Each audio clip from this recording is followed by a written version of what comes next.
Hey, welcome to the Practically Pastoring Podcast. My name is Frank, and I'm glad that you are here. We're back after taking a break this summer.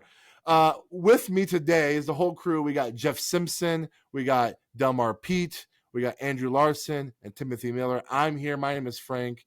And before we begin, guys, we haven't talked in a while. How's it going? What's new with you guys? Well, it's been a summer.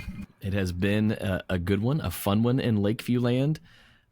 Honestly, I don't even think we should have taken that much time off. I missed you guys so much, so I'm stoked to be back. I was so lonely, so many Mondays, just waiting to record, staring at screens all by myself. But it's great to be with my friends. It's good to be back. Yeah, if it wasn't for our text chat that runs 24/7, I don't know what I would do. Maybe a little bit too much. Let's be real. Yeah, there's some late night ones that are not necessary. Yeah, it's been an interesting summer, but we're back. We're right before Labor Day, so we'll see how that goes. Before we go any further, we have a fairly significant announcement. It's a big one. We're making some moves, and we're making some promises. We're shaking hands and kissing babies. We're running for president here. No, I'm just kidding. No, we have some big news going on. Okay, the Practically Pastoring Conference is back. We're doing it. February 17th to the 19th of 2025. So next February, we will be back with the Practically Pastoring Podcast. Guys, this is so the gang is getting back together. Podcast. My bad. The conference. There won't be a live podcast. He's that excited. Should we do a live podcast? I don't know. 100%. Live podcasts aren't very fun in person, but but being together is the most fun. Guys, this is so exciting. We're gonna get back together. All 5 of us under the same roof, and we're inviting all of y'all to come be a part of it. Y'all, tell everybody why we should be excited about the Practically Pastoring Conference. Well, I may be a little biased, but it's going to be at Lakeview Church in beautiful Tarpon Springs, Florida. Really think less big conference, think more intimate gathering. That's kind of our style, where we can just bounce ideas off each other. I'm sure Jeff's going to deliver a home run message, as he always does. But other than that, it's going to be very intimate and a whole lot of fun. Hanging out with your buddies. And like Florida in February. Come on. Have you been to other places in February? It's terrible. It is terrible. Could you imagine living someplace like, I don't know, Milwaukee or Baltimore in the middle of February? What do you do? It's like that whole "it's always winter but never Christmas" thing from Narnia, but they live it. Not us. Not us in Florida. Tell me you haven't been to Baltimore, but don't tell me. But February in Florida is great. I will admit it. It is great. And my favorite thing that I'm looking forward to is seeing Andrew preach sitting down. I really can't wait. with a table. It's going to be fantastic. Extra mic With a cable table. draped over his shoulder. It's going to be beautiful. And a handheld for no reason. For Because no why reason not? at all. We're not even I do getting not. mic I don't on use a handheld. I can't handheld. I'm not a handheld guy. Yeah, I understand. And, the thing about the small conference that you don't get at the big conference is what we do here. It's this relationship stuff. And I'll make you this promise. If you show up, there's a great chance something in your life's going to change. I mean, at the first Practical Pastoring Conference, that's where dude looked me straight in the face from the stage and was like, you probably need to think about leaving churches. And guess where I'm at 2 years later? A different place. And I'm gonna tell you that it changed my own ministry trajectory just going to this conference. And he was absolutely right. We want you to bring the entire pastoral staff. Honestly, bring your whole family. It's Florida. There's a lot to do. You could plan a vacation around this. Awesome around We it, might you do a guys. youth pastor Oh my swap God. while we're there. You don't know. You don't know. We Good can make like one of old-fashioned those youth live pastor swap. TVs, youth pastor swap. Yeah. That would be great. Some Listen. charismatic church with a Acts 29 church. Just switch them over. Oh, that would The actually year be was hilarious. 2011, and Tim and I did not know each other well, and we both wanted to go to a conference that we did not have the budget to go to on our own. True story. And so a couple of emails and then text messages exchanged later, we decided to go to a conference together. And about 3 hours into the drive, we're like, oh, I think we're going to be friends. Here we are. 13 years and plus years 9 later. kids later. Guys, going to conferences with people changes your world. So find your local network, invite someone that you don't know well, but you want to hang out with more. It's going to be good. I promise. And here's I something we love that. haven't talked about yet, because this is going to be new for this year's conference. We're asking you to bring your spouse. We are planning some special activities for ministry spouses. I know my wife wants to kind of head this up. It's been on her heart a lot over the last few months, so we've been talking about what that could look like. So you'll hear more details about this. But if you can and you would like to, we would love for you to bring your spouse to this one as well. But definitely do not text someone else's spouse about going to this conference. Your spouse, not thank you for clarifying not that. a spouse. Your Your spouse. Don't slide into another spouse's DMs. Don't. That's not good. Don't do that. Yeah, and if you do, we don't want you to come to the conference. Just stay at home. Yeah. It's not necessarily that like your spouse should stay for the whole conference, but that we are planning like a special event during the conference for spouses that is going to be put on by many of the wives here. I think it's going to be really, really exciting. So if you're like, here's what I think would be great.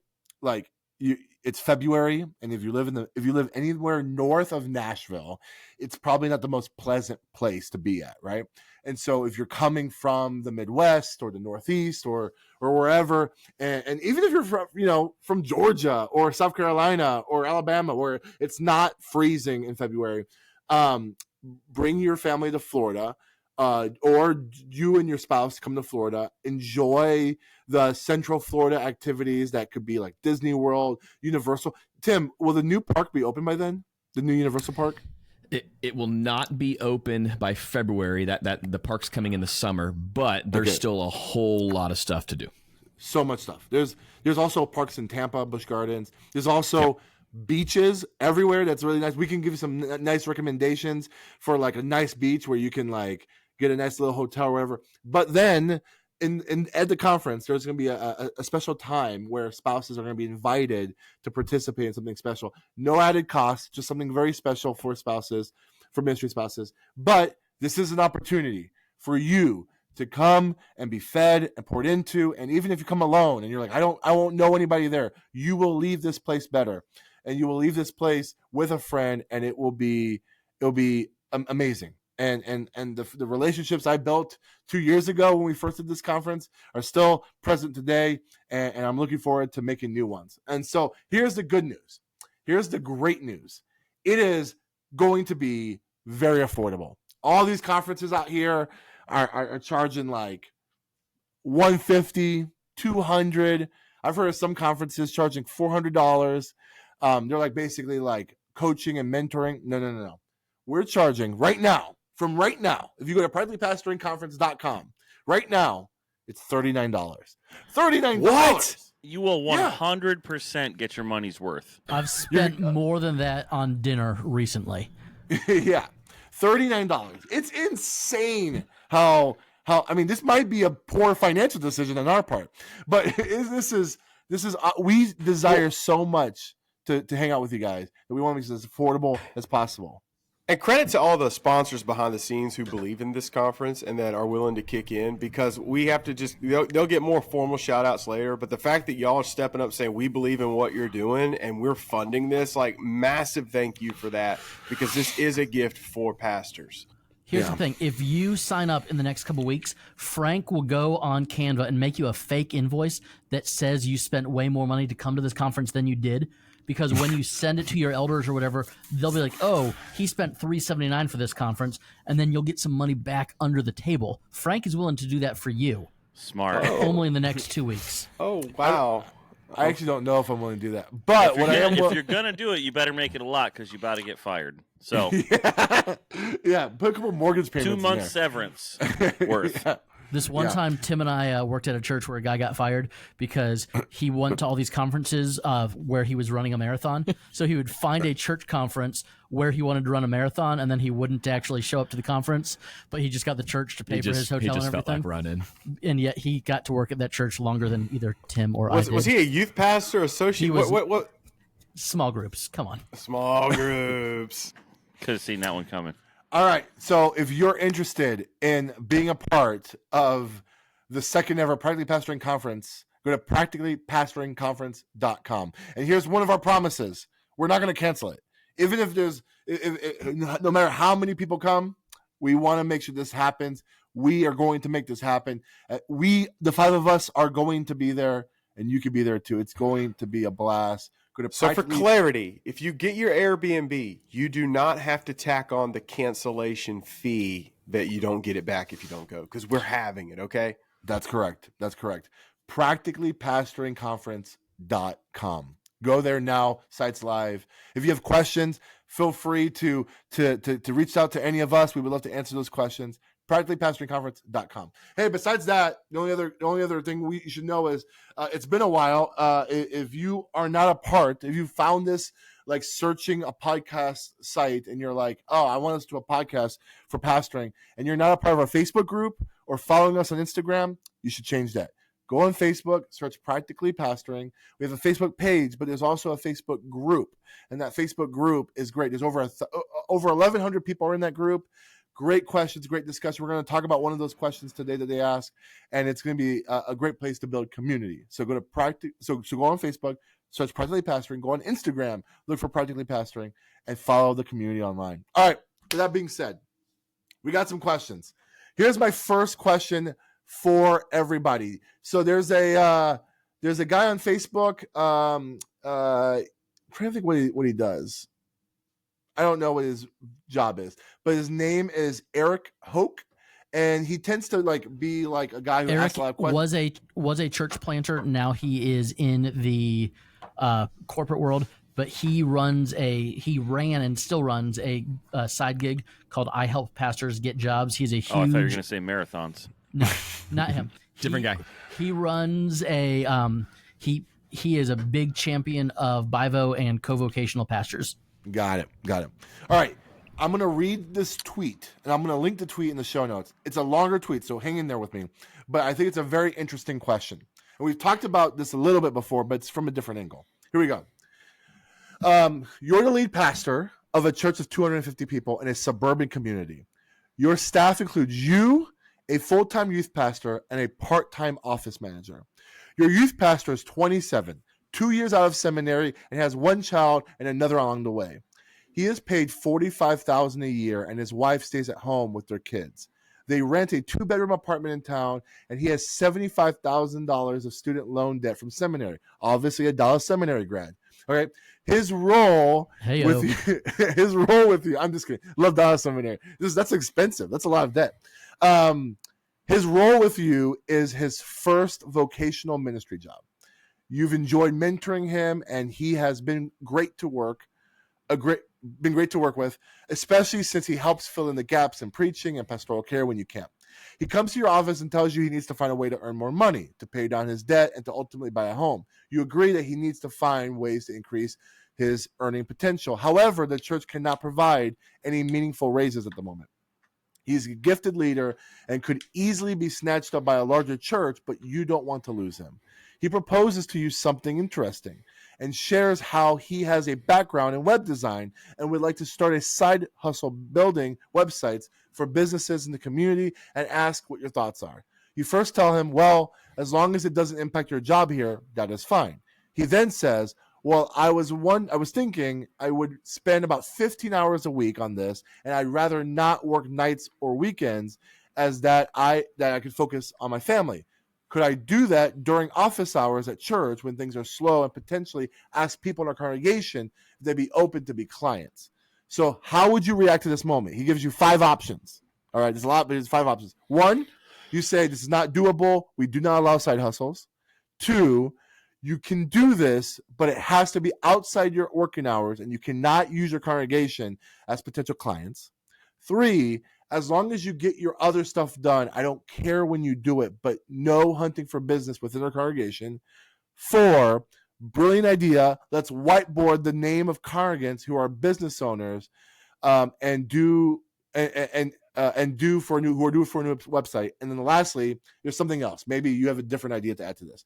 How would you respond if you were the senior pastor in this situation? Okay, I'm going to say this. I think the biggest variable here is trust. If you trust this guy, then 4. Good idea. Let's work on it together. I don't really, if you don't trust him, then that's where those other answers come into play. Also, this guy needs to make more money. He needs to get paid more. He's got a seminary degree. He's 2 years out. That's the amount. That amount he's making sounds like he hasn't gotten a raise yet. And the other thing that the church may think to do. Sometimes I've heard of seminaries working with churches where the church will say, hey, can we pay down some of this guy's debt directly? And the seminaries will allow that. So that could also be an option. But based on what's here right now, if you really trust this guy and you really don't want to lose him, and you really, I mean, he's got a lot of, hustle in him to come to you with this idea, and even have thought about, I would work 15 hours a week on this. Also, I'm hearing as a senior pastor, what do you mean downtime?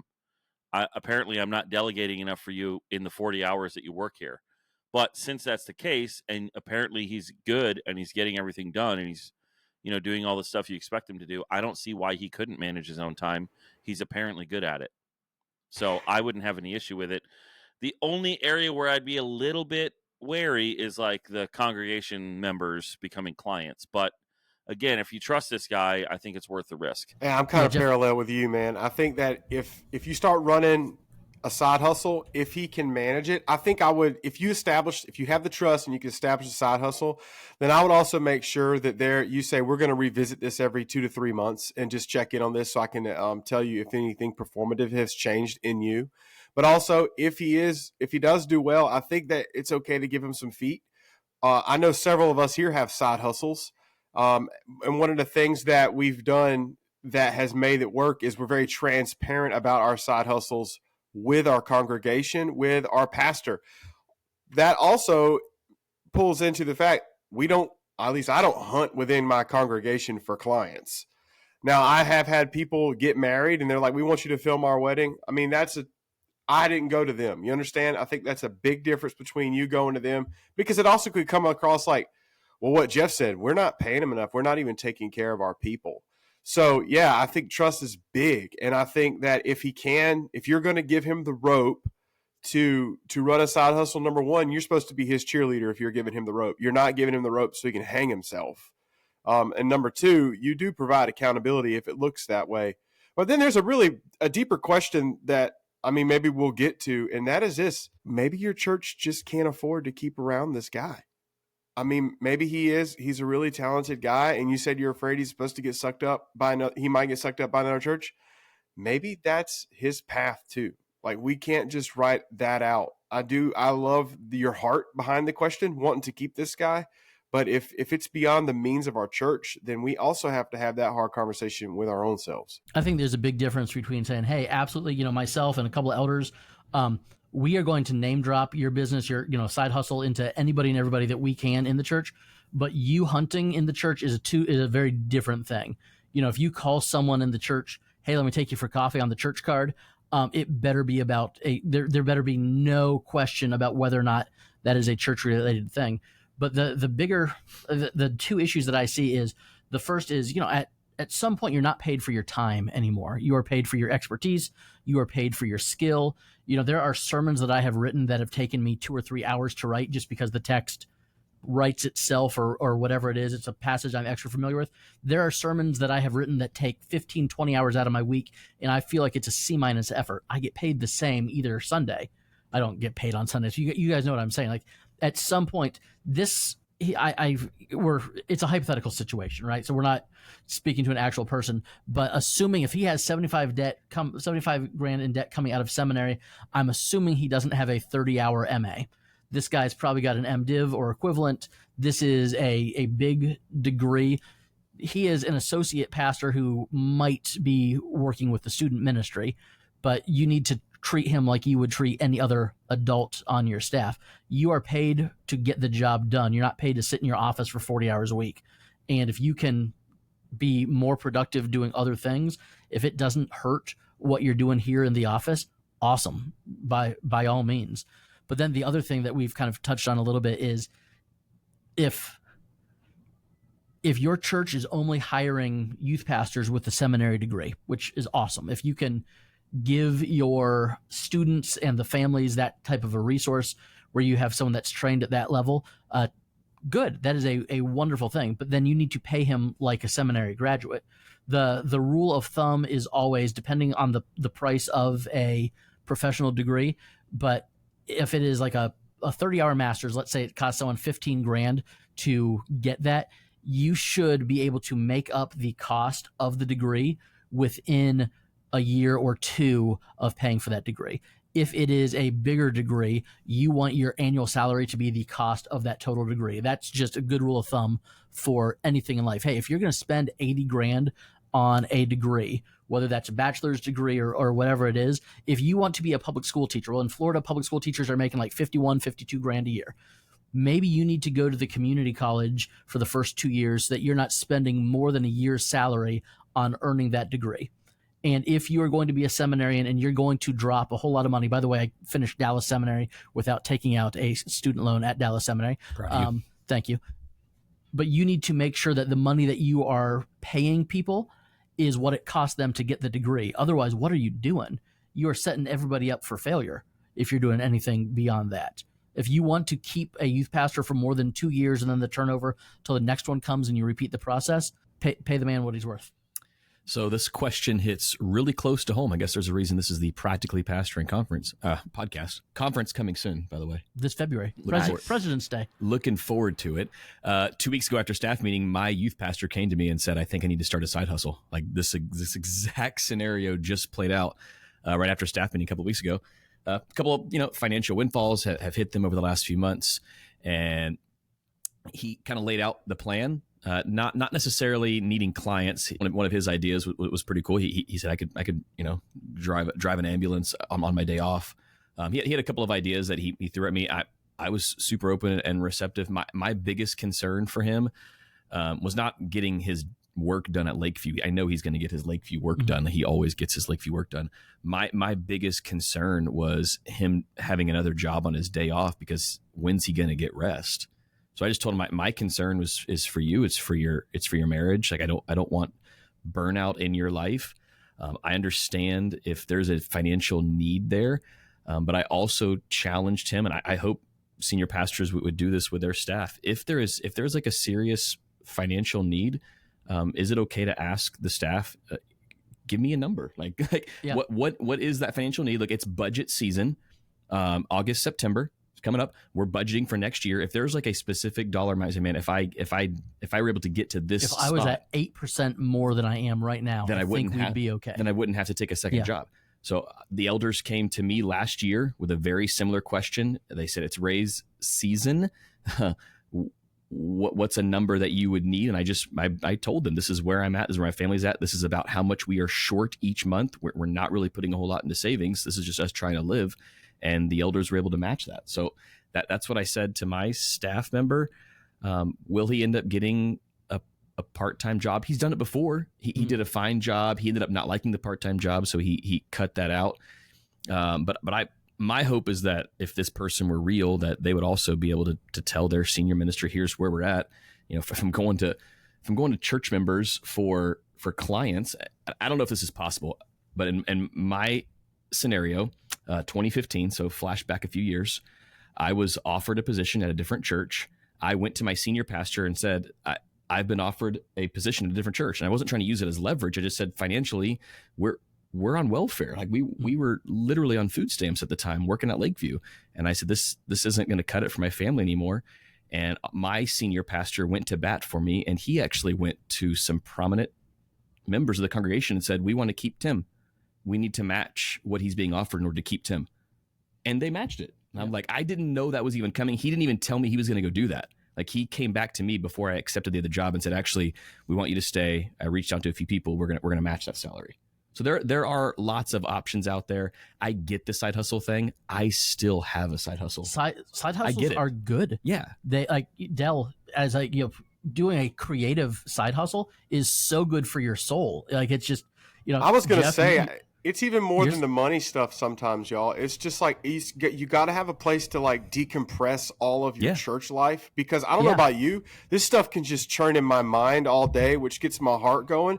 It is nice to just step into someone else's world for a minute just to serve them. Oh my gosh, it's great. I would actually encourage, even if it's not a side hustle, pastors need to have a place where you can like seriously check into something else every now and then. Yeah, coaching has become like that for me. Yeah, that's good. The other side of that is just sometimes you're at a church and there's a difficult financial season. There's things you can't control, but in general, I think we would all say it is better to be overpaid and overworked than underpaid and underworked. I think everyone who has ever been on a church staff, like, man, we could probably get done with 4 people what we were paying 5 people to do.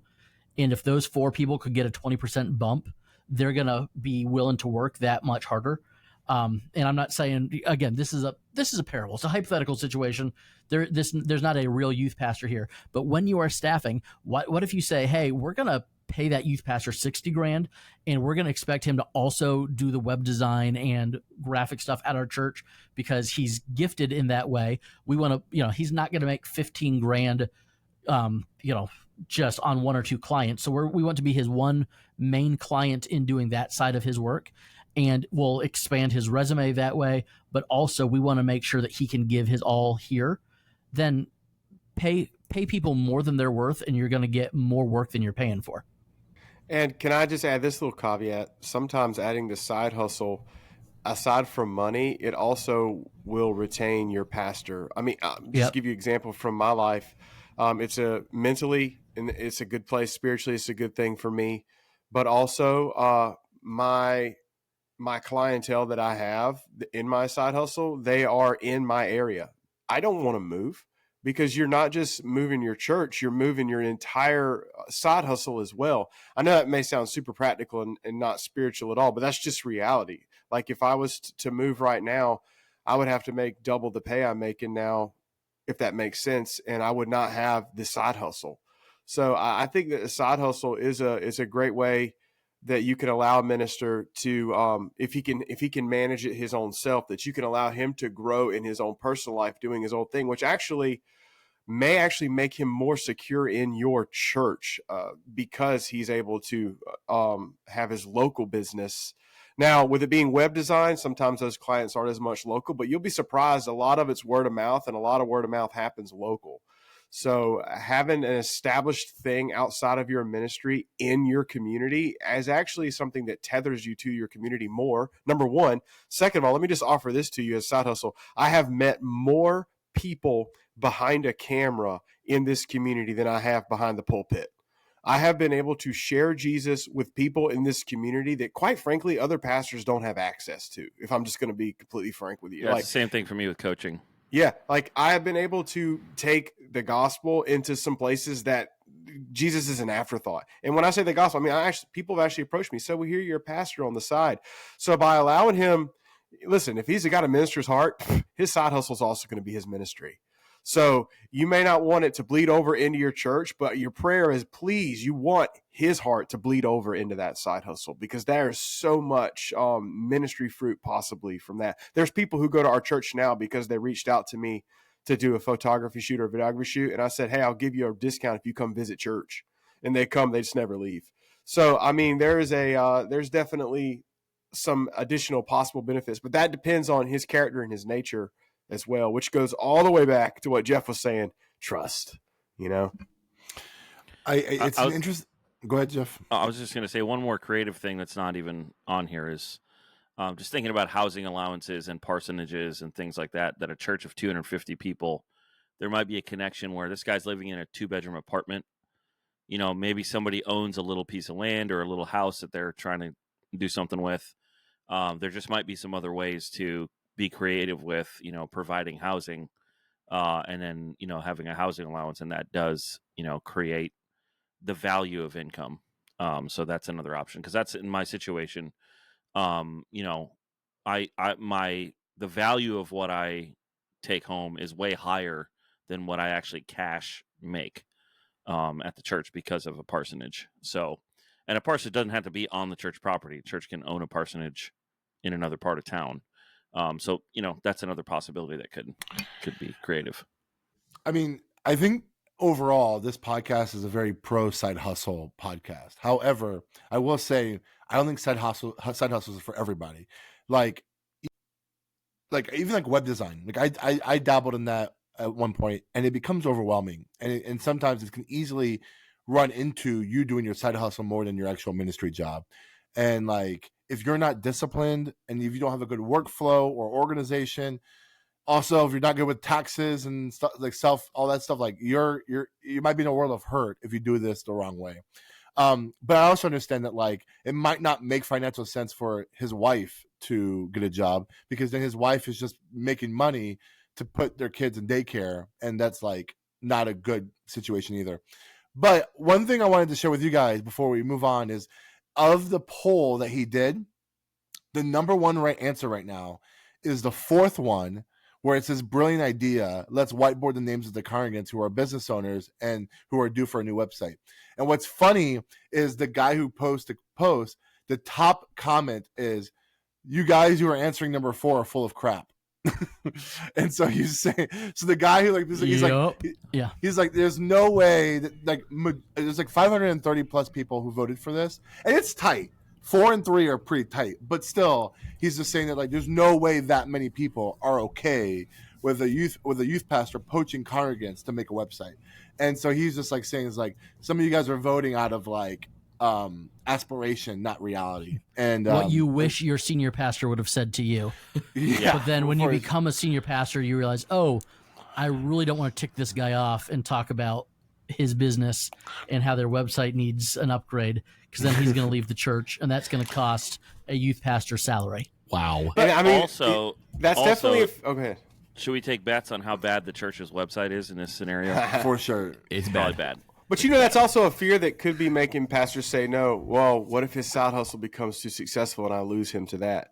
Man, that goes back to trust, man. If he's called to be in ministry, that side hustle is never going to take precedent over his ministry. Yeah, and ain't. If you're the senior pastor, he ain't yours. Yeah. Like, so get over your insecurity. He might leave anyway. I do think the messiest thing about this, about the idea of using congregants, is that like, if the congregant has a bad experience with the youth pastor's side hustle, it's going to have a negative view of the church, no matter how much you try to separate them. So that's just like a thing where the senior pastor's probably trying to use wisdom of like, let's separate these two things, because let's say you overcharge for a bad website or you don't deliver, that's going to look negatively to the church. It might be a situation that like, if a but person, again, that goes back to the guy's character, valid, which it's all valid. You should trust. Yeah. And if you don't trust him to make a website for somebody, why are you trusting him with the souls of your kids? Or if Like, the guy who's probably the chair of the elders because he has the nicest car, he's like, oh, we're going to save some money as a company and get the youth pastor to build our website. And then the chair of the elders, well, this has nothing to do with the church, is abusing the youth pastor and trying to get him to work 80 hours on something that he's contracted 30. Yeah, then you just exposed him as not being ready to be an elder. So it's all very messy. You know what I mean? Like, it's all hypothetical. It's all super We've messy. never worked at a church with that elder before. I do think messy. the senior pastor can't stop the youth pastor. Like, you can't stop the youth pastor from having a side hustle. I do think the lead pastor can make boundaries if he's very uncomfortable with him doing his side hustle during hours. But like Andrew said, at some point, if you're full-time salary, you're not really an hourly employee. And if there are places that have that rule, no side hustles. No, and if they have that rule, sure. The youth pastor has to have the integrity to honor that or quit. Have you guys heard about the new phenomenon where, because of it's work a stupid at home, rule, but yeah. Have you heard the new thing where like people who work at home are actually doing like 3 full-time jobs at home because they can't get caught, and they're just like scheduling their like Zoom calls so that they don't overlap, but like they're like literally have 3 laptops doing 3 different jobs at their home, and they're getting paid like 3 full-time salaries because they're able to do all the jobs at home. I don't know. That's an interesting. I don't recommend it. I'm just saying that's an interesting phenomenon. All right. That was a hypothetical, but this next question is not hypothetical. Someone in our Facebook group posted this question anonymously because they wanted to get noticed, and this is a good thing for you. If you join our Facebook group and you post anonymously, we like the spiciness of it. So if you post anonymously, we want to answer those questions. And this is our question. My church is hiring a new lead pastor. As the executive pastor, I'm chair of the search committee. Have you guys ever been responsible for hiring your own boss? It's weird. We've got a few applicants that are well known, related to people at our church. However, I'm fairly new in my position and don't know any of them from Adam. I would love advice on how to handle those dynamics in both the near and the long term. All right. So, I mean, all of us have been in like the second chair or third chair role at a church, and maybe we've been in the situation where we were going to hire someone who we were going to directly report to. So that's an interesting caveat. The other caveat that I don't know if any of us have experience on this, but one thing I know is true is a lot of times when there's a senior pastor transition, the executive pastor is often the first person to transition off of staff because the lead pastor will want to bring a new executive pastor. So that's a whole other dynamic that I don't know if this person is even aware of. Like that could be. I don't know. There's could be a lot. I'm asking that question in the interview for sure. Yeah. Or and I mean, like I know, like at the church I'm at, when our lead pastor came in, our executive pastor was ready to say, if you want me to step down, just let me know. Like I just need to know so I can like prepare my resume. 6 months severance, and you just let me know. maybe Listen, 9 months on a beach. I don't know. I do wonder how many executive pastors have that kind of posture of being prepared to like leave because of that reality. But anyways, how would you guys answer this? I think you should recuse yourself. I just think it creates a conflict of interest. Tim, what you said, that's the first question I'm going to ask in the interview. That's a big conflict of interest that should not be there. So I think the best move is you just got to recuse yourself and be firm about it. Like, I can't be part of this committee. It's just not wise. And it is tradition in business and in a lot of churches when the new senior pastor shows up, staff tenders resignation and he accepts or not. And that's the option you're giving the new guy. So, and maybe, people on a search committee are usually volunteers who this is the first time they've done this or it has been a long time. And so it might be good as the executive pastor or somebody else with experience to, and this is where a denomination can be really helpful because you can get a denominational representative to come in and say, hey, here's what typically happens so that they all understand the process. Because many times search committees don't really understand the process until somebody tells them, hey, what's normal is everybody tenders resignation and he accepts it or not. Most of the time he doesn't have to let everybody go, but in a certain situation he might. And there's really no reason for somebody who's basically going to be second in command to be hiring the guy that's going to be their boss. That's very, very weird practice, and we shouldn't do it. So somebody has to tell the search committee that. Yeah, that's an awful thing to just put on you. But on the other hand, there's something to be said about your boss getting put in on staff, and if you do know the culture more, you never being allowed to ping him beforehand. I know when my first church ever, the pastor left, and then they had to hire a new pastor. And the way I met him, I was just hanging out in one of the student rooms at church, and they brought him up to me and said, hey, this is the guy we're probably going to be bringing on staff. And I remember just talking to him for 5 minutes and thinking, he does not fit the culture of our church. But I didn't say anything because it wasn't my role, right? Well, he came on to the church, and it was definitely not a good fit. And it became very apparent, and it got to be so where he ended up running a lot of staff off. And then at the end, they fired him because stuff that came out. So I do think even if you are not over hiring him, I think it's not a bad idea to at least ping him off your staff if you could trust your staff. But at the same time, I'm kind of in Team Jeff with this one in the sense of I don't want to make that final call because you bring him on now. I'm also part and partial responsible for his performance because I vouched for him and brought him in. Meanwhile, he's over my performance. It's a weird circle to be in. But I do think there is a level of, hey, I would at least possibly like for other staff to meet this guy before we say yes and be able to give objective feedback that's honest. Yeah, I don't like. I can understand where Jeff is coming from. There is wisdom in recusing yourself. This is why a lot of churches, they actually don't have staff on the search committee necessarily. Sometimes they'll have like one person amongst a lot of congregants, and maybe that's the situation here. It is like confusing because there could be a bias, right? There could be like a situation where the staff person just wants to hire his friend to be on staff or something like that. But I do think that it does get this is awkward. This is going to be awkward, and there's a reality that like the best candidate for the job might not be the best person to work with for you, right? Like there might be someone that's like, this person should be the pastor here, but I know that our personalities are going to clash, so therefore I should go somewhere. And depending on the size of this church and depending on like the type of candidate they bring in, this person might be very forward and say, we will bring in someone else to be the executive pastor. So like, offering to the XP, like, would you like to be in a different role, or what can we do? I find it very humble when I heard about our executive pastor, and I've heard of other executive pastors basically say, when the new lead pastor gets hired, if this is something that you want to bring someone in, I'm willing to like help work with you guys to make a transition. But I know that not everyone is in that kind of place or state to be in. But well, then you kind of have to be okay with, hey, our executive pastor is going to go to the church down the street. You don't want that either. So Yeah. I've kind of been on both sides of this. At my previous church, I was on the committee that was hiring an associate pastor that eventually, after like a year of looking, said, why don't we just have Andrew doing it? He's doing all this stuff anyway.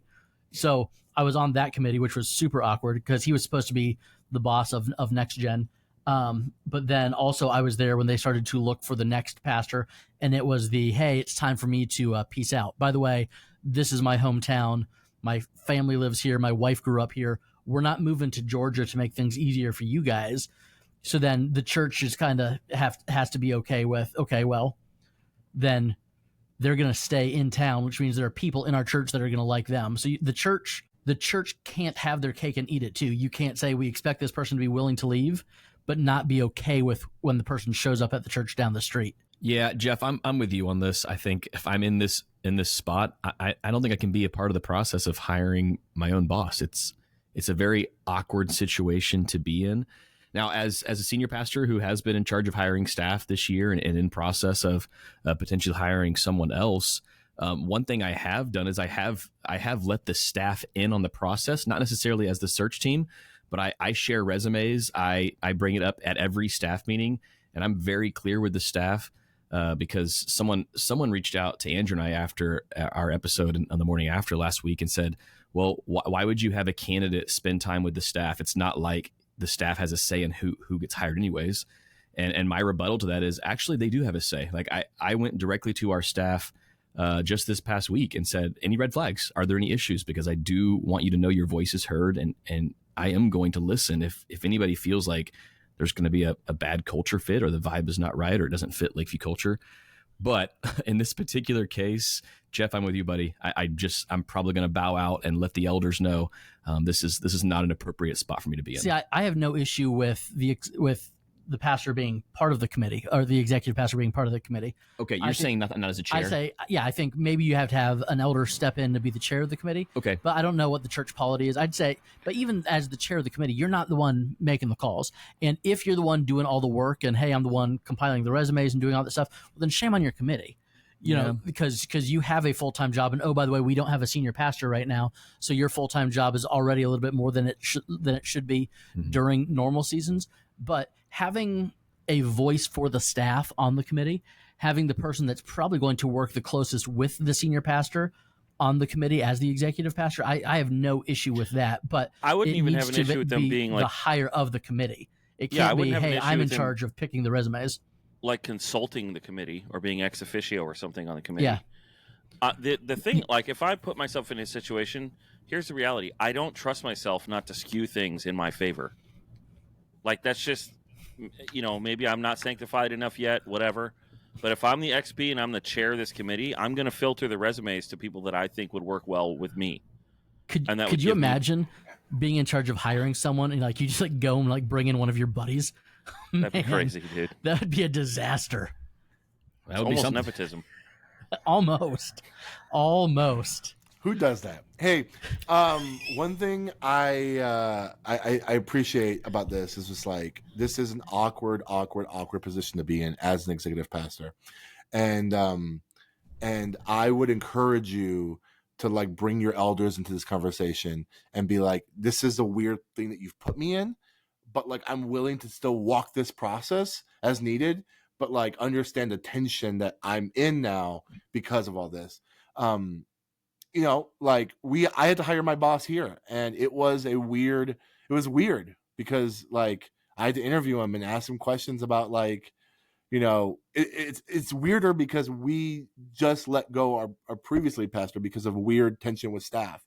And so like this was a very, very weird conversation because all of us are just like wounded puppies, not sure if our new dad is going to like punish us or not. Right. And so it's like it was a weird conversation, but It can be done, and hopefully everyone's walking with like grace and good intention. So, anyways, great post in the group. If you have any questions, continue to post them in the group.